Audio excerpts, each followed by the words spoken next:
sahabat-sahabat pencinta ikan koi, bertemu lagi pada DH Koi Channel. Hari ini saya mau berbagi pengalaman aja. Ada kejadian luar biasa nih. Jadi kolam DH Koi Channel ternyata ada kebocoran di beberapa tempat, cuman di area chamber. Nah, setelah saya mensiasati bagaimana caranya, akhirnya saya ambil keputusan untuk merubah sistem sirkulasi air yang tadinya menggunakan sistem angsa. Saya menggunakan sistem, kalau orang lain bilang keramik, tetapi saya tidak menggunakan keramik, tapi sistemnya saja. Nah, saya mau berbagi pengalaman saya mengenai situasi ini.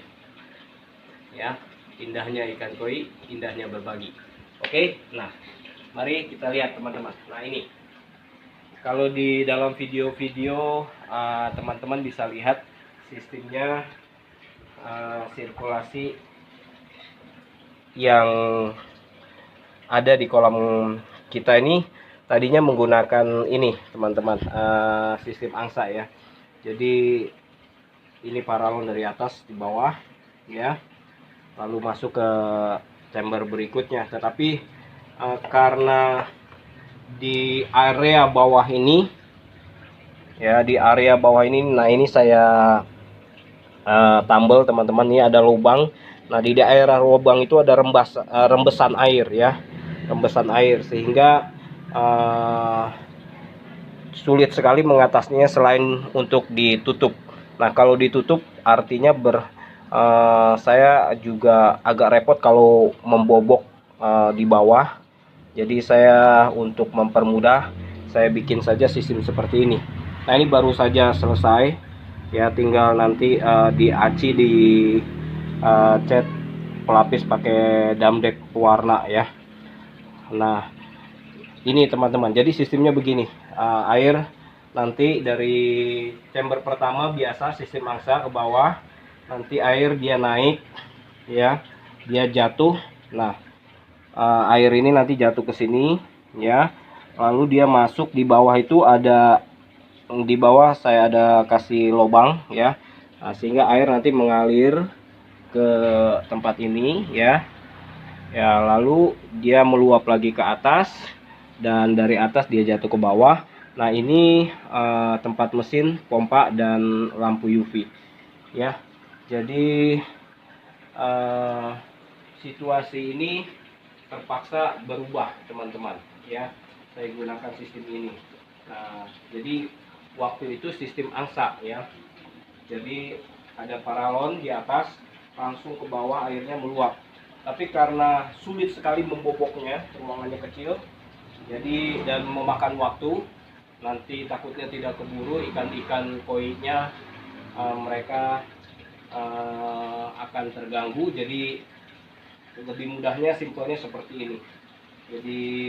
Jadi nanti sistem, kalau orang bilang ini umumnya biasa digunakan di sistem keramik ya.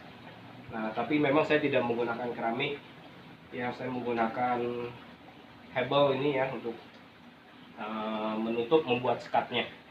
Nah ini yang terjadi. Nah ini salah satu juga nih kebocorannya teman-teman ya.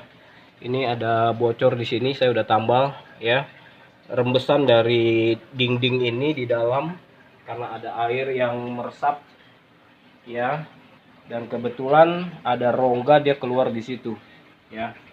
Nah jadi saya udah tambal juga. Nah nanti akan ditutup lagi sama batu alam ya. Nah ini perubahan ya, perubahan yang terpaksa dilakukan karena kalau menggunakan sistem angsa lagi, sekali lagi pekerjaannya akan lebih lama dan terlalu banyak dibongkar ya. Jadi saya ambil simpelnya ya. Nah sebenarnya saya lebih terbiasa dengan sistem angsa ya, karena sistem angsa itu mudah nanti mengatur level ketinggian air yang kita inginkan, karena kita tinggal membuat beberapa ukuran pipa ya.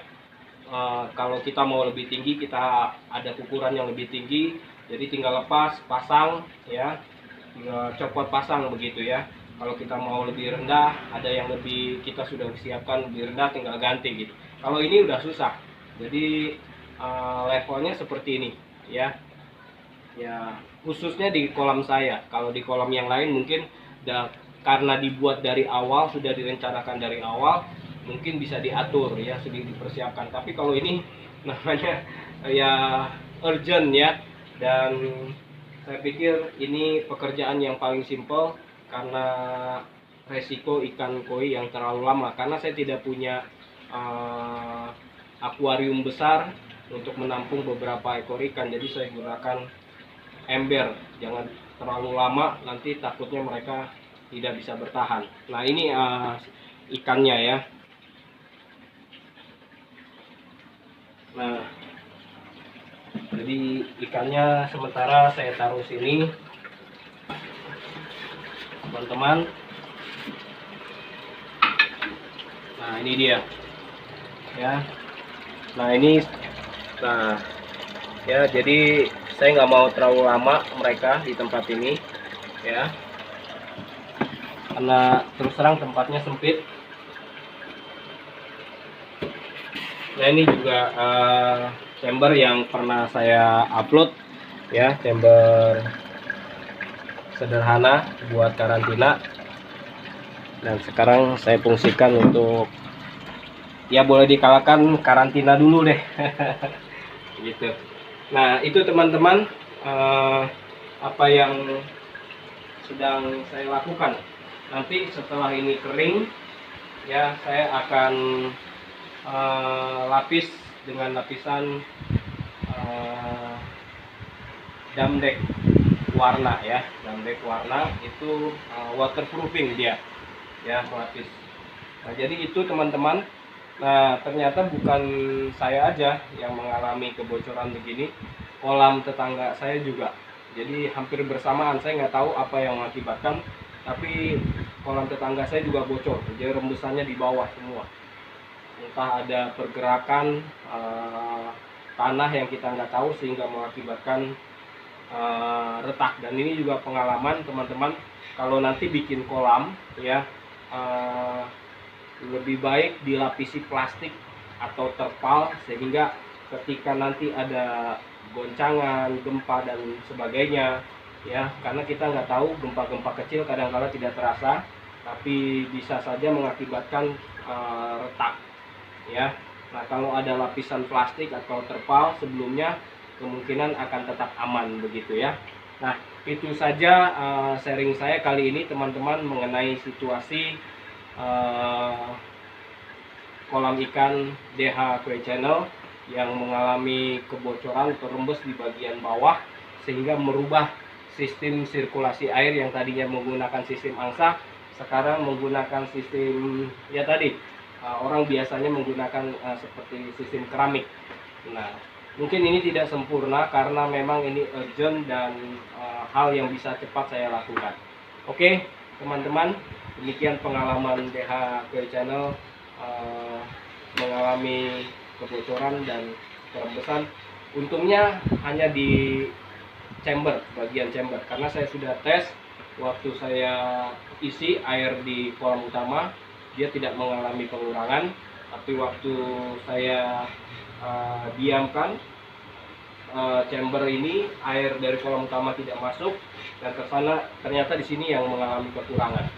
Jadi sumber bocornya dari sini. Waktu saya cabut pipa angsanya ini yang ke bawah, ternyata air merembes di sana ya. Nah kira-kira itu saja, terima kasih. Mungkin ini bisa menjadi pengalaman buat teman-teman untuk mempersiapkan atau merancang ketika membuat kolam ikan koi, sehingga ikan koi benar-benar aman. Oke, sampai ketemu lagi di video-video berikutnya. Salam sehat dan sukses selalu.